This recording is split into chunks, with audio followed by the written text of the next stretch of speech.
Hi, Paul. Good to see you, Good. David. Good to see you, Judy. What a Oh, treat. good. David, thanks for making time. I'm glad we're not having to do this interview in an airport bathroom like we had to do with Jim Campbell. Or, It's funny. or, I tuned in to listen to Jim. A good friend, and yeah, he was mid cycle. Obviously, he had an earlier start than originally scheduled tonight, yes, and I his missed plane his. was going to depart without him if we didn't move him forward a little bit. So you can thank Mo Murray for filling the gap here a little bit. So we're on a roll here. We've had some really good conversations and about manufacturer involvement in motorsport, and Toyota's a big player in global motorsport and in North America, and you're driving a big bus here. So I think we got a lot to talk about today. But you've got multiple locations. One of them is down the street here from Racer. That's my first encounter with TRD, was down the street from our office, and That's I right. I think that you're at the front line of what is viewed as the top tier of American motorsport in NASCAR. I want you to tell me a little bit about uh, what you and your team do and the scale of your effort there, because I think maybe people don't appreciate the depth of commitment you have in that arena. Well, I appreciate the question, Paul, because I love to talk about how Toyota and the company that I'm so fortunate to be a part of, TRD, Toyota Racing Development, engage in motorsports. Quite simply, TRD USA is responsible for all of Toyota and Lexus Motorsports across North America. So all of the various programs that we're engaged with, you cited NASCAR, but it's IMSA, it's NHRA, it's USAC, PowerEye, grassroots racing, Yeah, it goes on and on. on and on. Exactly. And but TRD is essentially a motorsports engineering and innovation company. And we just had the fortune to celebrate our 40th anniversary in 2019, and it was such a special um, occasion because we had the opportunity to kind of look backwards across everything we've done in motorsports. And you tend to not to do that in this sport because you're Yeah, always focused at the forward. problem at hand and you're focusing forward. But it is instructive, and it is important to reflect on where you came from. When I started, Paul, 32 years ago, I like to say a bit of an exaggeration, but TRD wasn't too much more than a Southern California speed shop for Toyota, Yeah, and that's exactly what it felt like to me. and and yet we've come so far. So we have, as you mentioned, Paul, we have two facilities. Our headquarters is in Costa Mesa, California. We've been down there since 1995. We actually got our start up in Gardena, California. It's where I Yeah, started in that little 15,000 square foot shop. yeah, I've been there. Um, but then with the introduction of NASCAR to our portfolio 18 some odd years ago, we also built a facility just outside of Charlotte, North Carolina, and we have a number of we basically focus on the vehicle simulation in that facility, whereas Costa Mesa is engine powertrain centric, along with all of our manufacturing operations. Yes, and I've known some of the people involved in your programs here in Costa Mesa, and you employ some of the very smartest people I know. And there's a lot of clever coming out of your corner. And I've got to say that at the time when Toyota went to enter the NASCAR arena, you'd come from a heritage in road racing and IndyCar racing, in particular at that time. And it was a bit of a shock, I've got to say, for all of us used to thinking, of you and a company and TRD in particular as in a certain way. But it's safe to say that Toyota's had a huge impact on moving NASCAR forward into a modern posture, and vice versa. I think NASCAR has helped to make the Toyota brand even more relevant and meaningful to North American audiences, customers. So tell me about that journey. You've been in the beast during this journey. You've seen it change. You've seen everything around you change. What does it feel like, living in this 2021 on the cusp of 22 from the moment that announcement was made and the journey began? Well, Paul, our entry in the sport is something that I enjoy talking about because it was such a unique experience. And of course, we'd been racing in Champ Car, then IRL, and one of the toughest parts of our motorsports story, to be honest. And you remember back in the mid to late '90s, the struggles that Toyota had. Yep. We worked through them, and we ended up winning races. We ended up winning championships, and I'll never forget 2003. We won the Indy 500 with Gilles de Ferran and Roger Penske. We won, I believe, 13 out of 16 races that year. Yes, you did.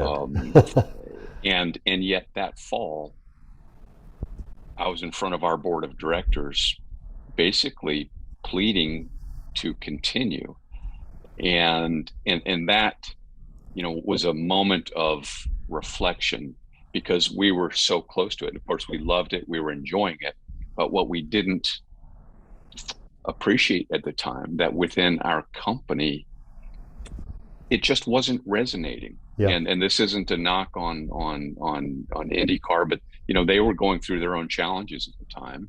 Yes. And so we, fortunately, one of the things that I try and be is strategic and think not just about the here and now, but the path that we're on. And so we took a look at this thing called NASCAR. Mm-hmm. And I'll be honest in saying that just a couple of years back, if you were to ask me if there was a path to NASCAR for our company, I would have somewhat arrogantly said, "Are you kidding? Yeah. Why would we be interested?" But what we came to appreciate is that it's been a tremendous platform for Toyota. Now the start was polarizing. It was polarizing for the NASCAR fan base. We were not welcome. I was in your building. I was in the Toyota building the day after the announcement, and I was working in and out of the NASCAR building and flying back and forth, working on a project for ISC. I got to see it in real time. Right. Yeah. So, but here's what I love about this story, Paul, is because we didn't just we didn't go in blind. We did a tremendous amount of research. We talked to a lot of fans well before we made the decision to come into the sport, and we learned about the sport. We became a student of the sport. We come from a very humble approach, and always believe that it's important to know your audience and understand who your customers are, and we came to appreciate things like the power of the driver and the influence that they hold over the fans. And we would do these surveys with the NASCAR fans and ask them, about how do you feel about Toyota entering the sport? Again, very polarizing. You either love it or hate it. But then you rephrase the question. How would you feel if Jeff Gordon drove a Toyota in NASCAR, as an example? And now what you start getting is, well, if Jeff Gordon says they're okay, then they must be okay. And again, I use that as an example, but you look back at our early partnerships, Darrell Waltrip and Bill Davis and ultimately, Joe Gibbs, those were very intentional because what we learned is we needed and we wanted to associate ourselves with icons in the sport because they could help deliver our message and help educate the fans as to who Toyota is and the fact that we build most of the cars and trucks that we sell right here in the U.S. and we employ Americans to build those cars and they're part of the American culture. Um, and that piece, Paul, that hits exactly on why it was important for us, why it is important for us to be part of this sport. NASCAR is part of Americana. It is. And Toyota as a car company who builds and sells cars and trucks in this country, it's a social responsibility for us to participate in the culture where we sell cars and trucks. And that's NASCAR. So fast forward, Paul, we still talk to the fans every year. We engage in an independent company to talk to the fans and continue to get a gauge for our acceptance and what's important to them. And one of my favorite metrics is you ask them about the consideration set that they have as they are looking to buy their next car or truck. Yes. When we came in the sport, it was pretty embarrassing, to be candid. Today, the consideration for the purchase of a Toyota car or truck is essentially line on line with Ford and Chevrolet. And that's, for my friends in the Toyota marketing side of the house, they're like, this is a no-brainer. Yeah. But well, I'm very glad that I'm glad that has a happy ending because I racing to me, that's what racing should do, and it tells a story, and I will throw an anecdote back at you. We look at all the metrics, and to this moment in the 24-year history of Racer, the largest single traffic day in the history of this company was driven by a story about Kyle Busch remarking that his team, they felt like he'd moved to a different team because they changed the crew, and that drove over 315,000 page views in the span of 12 hours. And I look at that and I realize, my God, there's an enormous audience out there for this.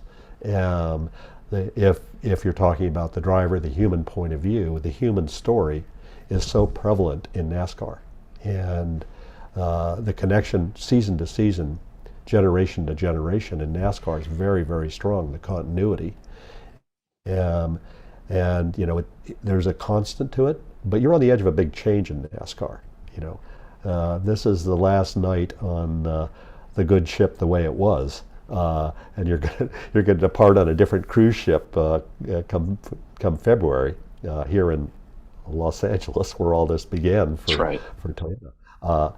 Tell me about that, because that's a process, and how are you approaching it in the team at TRD? Yeah, so it is a very, very dynamic time for our sport, and you consider year over year the product that we're going to race next year is no longer this evolutionary product, which race cars tend to be as Yeah. you tweak and turn, twiddle the knobs.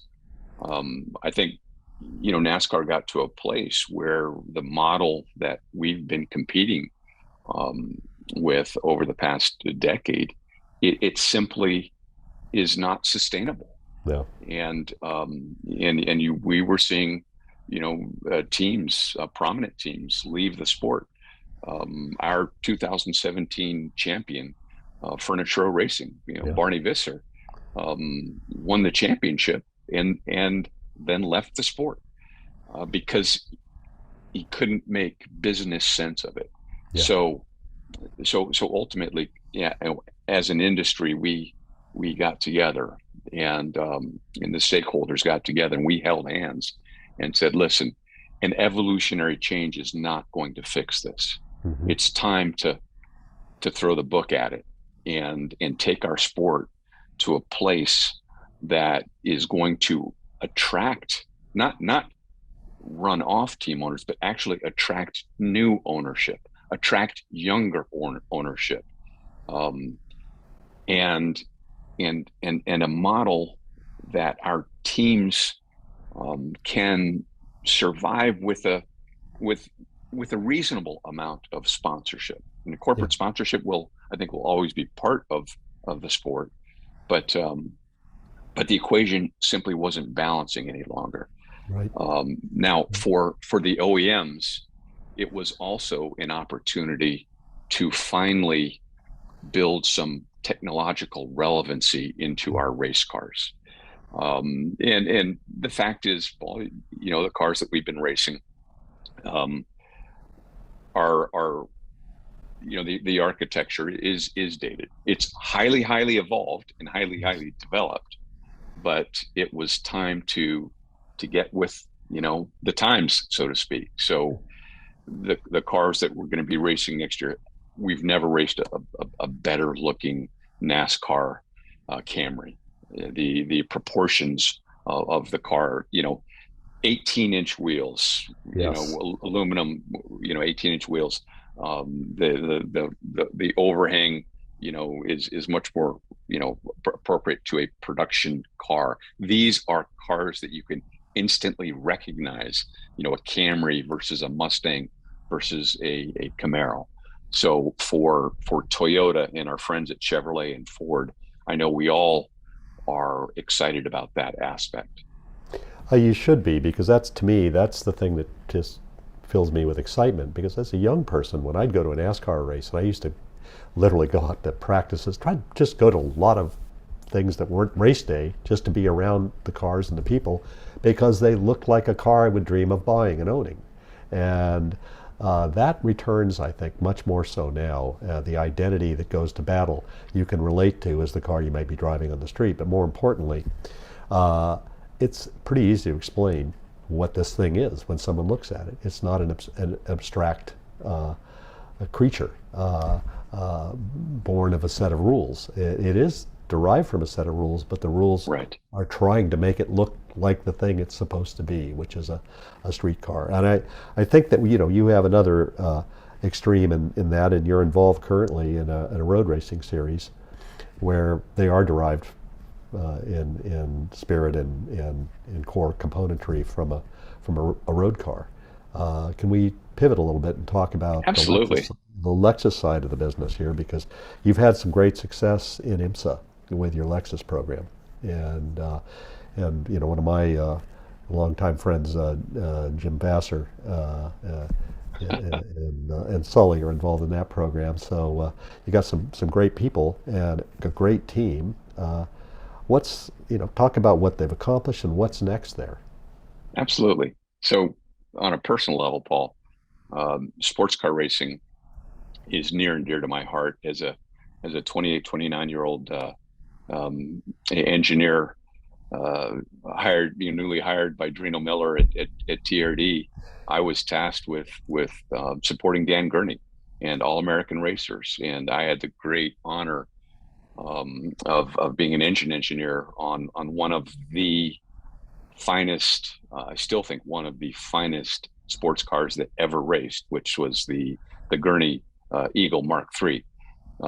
We still get blamed for basically killing IMSA GTP series back in the day. You I think killed it beautifully, though. That was an we amazing race car. we won the last 17 consecutive races or Yeah, something brilliant. ridiculous. But again, on a personal level, you know, IMSA and sports car racing has always been part of my makeup. So when we had the opportunity to help Lexus into sports car racing and into IMSA, it was a tremendous honor. And I'll tell you, Paul, we've with Lexus in particular, in that brand, we've had these fits and starts over the year with racing, and honestly, there wasn't until now a clear mission statement. And I think it's so important for any racing program, from a manufacturer perspective, to have a clear idea of why it is we're racing. Yeah, That absolutely. is so important. And today, what makes me very happy is Toyota as a brand fully recognizes why they race and why it's important for Lexus to add motorsports and racing to their DNA. And it is about adding performance as a brand attribute to Lexus. They have obviously luxury, quality, all of that nailed, but now the focus is on performance. And wait till you see some of the product that's coming down the pipeline, Paul. It is it is so exciting. Oh, it's head turning. So What you already have out there is head turning, and you're on, you're on the path to ultra premium here with what you're doing. Uh, and looking at your road racing right now, I think we've got to talk here a little bit about. There's a place you're not right now, and you're in the news. Some of it, maybe not intentionally, but there's always a conversation about a third engine manufacturer in IndyCar. Is that something you can comment on at all?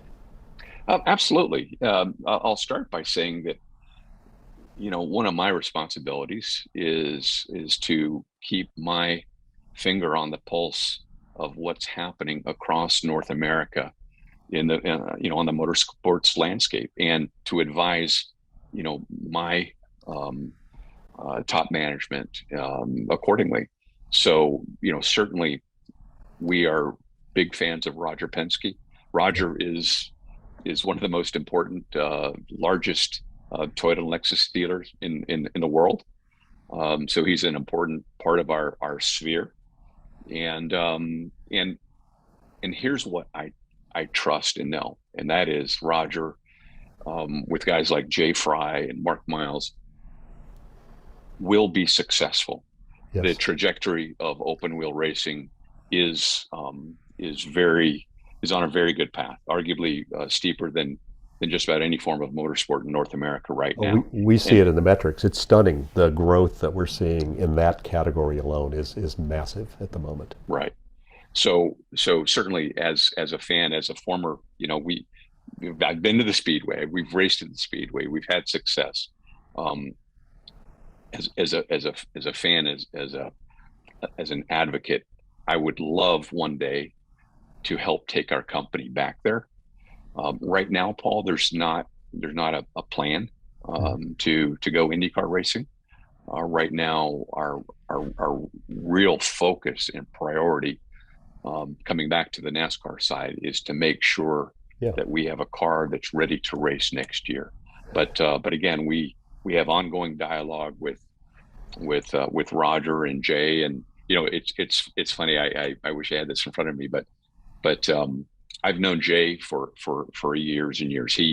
We were partners when he ran Red Bull Racing Right. for Toyota in NASCAR, and once he got his new job in IndyCar, he started sending me these Christmas cards every year, and he would have his team do a rendering of a Toyota IndyCar. So I have more Toyota IndyCar renderings on my computer than you would believe. So never say never. I can send you some Toyota renderings of Indy cars as well, if that helps. But well, that's amusing, and thank you for sharing. My hope is you're back in that sport at some point, but I don't want to leave NHRA out of this conversation. Thank you. Because a lot of one of the things I've noticed is we got a lot of fans of drag racing that come to racer.com, and a lot of energy in that audience, and Toyota's a serious player there. Tell us about how that happened. Yeah, so it's hard to believe, but we're basically celebrated our 20th year of competition in NHRA, and what we've come to appreciate is what a unique fan base NHRA has. And Yeah. you may, as a casual fan, you may look at it, well, it's probably some guys, running, they're watching NASCAR one week, then they're going to NHRA the next week. And certainly some of that is true. But what we love, one of the things that we love about the fan base, it is the most diverse fan base, I believe, of a motorsport in this country. Yeah. African American, Hispanic, um, it's phenomenal, and a lot of them work on their own cars. They're DIYers. Yeah.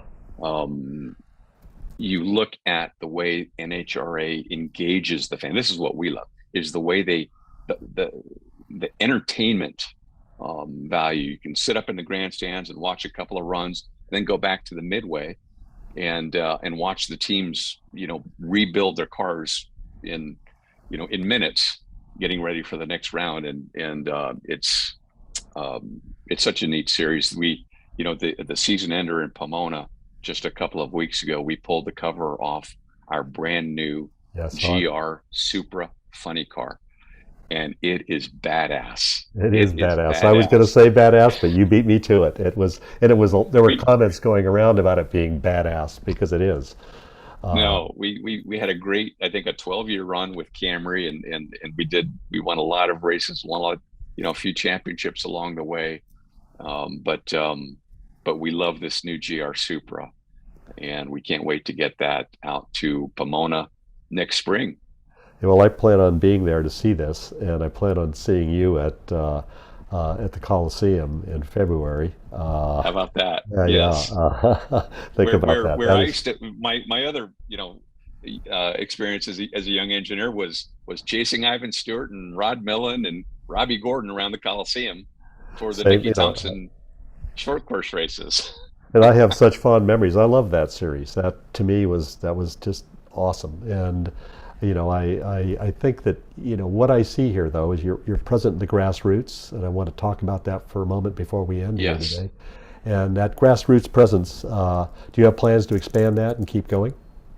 Well, here's what I'll say, Paul, is we, of all of the things that we do across the motorsports landscape, I think, grassroots racing, the USAC, the Power Eye, the SCCA, that's the foundation, and that is so important to how we connect with the motorsports fan base across the country. This past season, particularly on the open wheel, on the USAC Power Eye midget side, we had an embarrassment of riches. These racers, they want to run Toyota in that series, our NASCAR Cup champion that our industry will be crowning here in a matter of a couple of hours, Kyle Larson, he started racing Toyota midgets. Yes, he did. With Keith Kunz, and if you look close at the engine he's still running, you might see a TRD on that valve cover. So yeah, I think that's ironic. But that, I really do. You planted a seed there that's continued to grow. Well, this has been a delight spending time with you, David. And you're always welcome here at the Racer offices. I know our team does a lot of work with your team, and we appreciate all you and the TRD family does, and very much appreciate the way Toyota gives itself to the sport. And Toyota's been absolutely on the side of motorsport since I've been involved. So, keep doing what you're doing and enjoy tonight. I've got a feeling you're going to come back stronger than ever next year, and it's going to be a battle I'm going to want to see in NASCAR and in IMSA and in NHRA and at the grassroots, and hopefully someday at that place in Indiana. And so thank you very much, and thank you for joining all of us. I enjoyed, as always, and I wish we had another 30 minutes to keep going, but I do too. You guys do such a great job with this forum. I'm honored to be a part of it this year, and I've really truly enjoyed it. Thank you.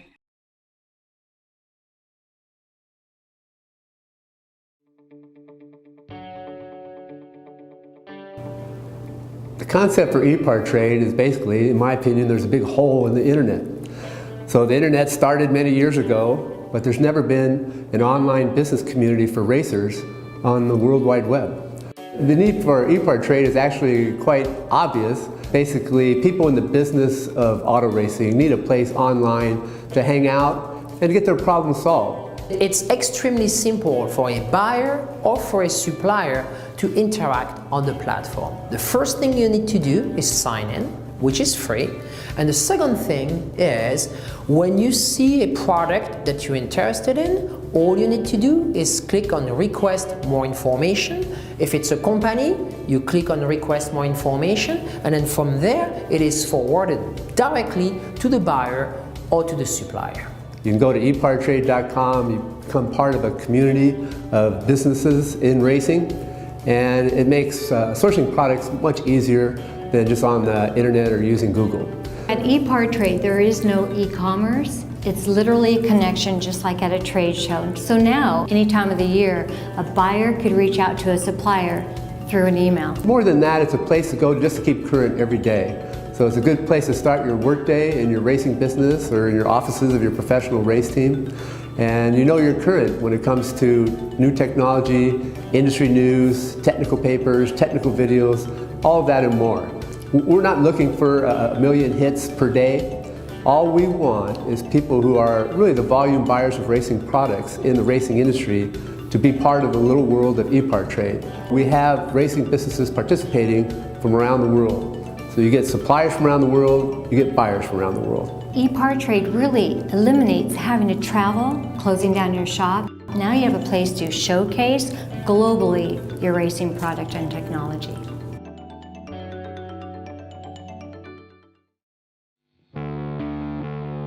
There are two types of people, racers and everyone else. Racer Magazine is for those who believe that racing is a way of life.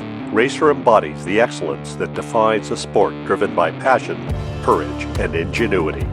Get 1 year of both Racer's print and digital edition for only $39 with instant access to our entire digital issue archive. Subscribe now at info.racer.com.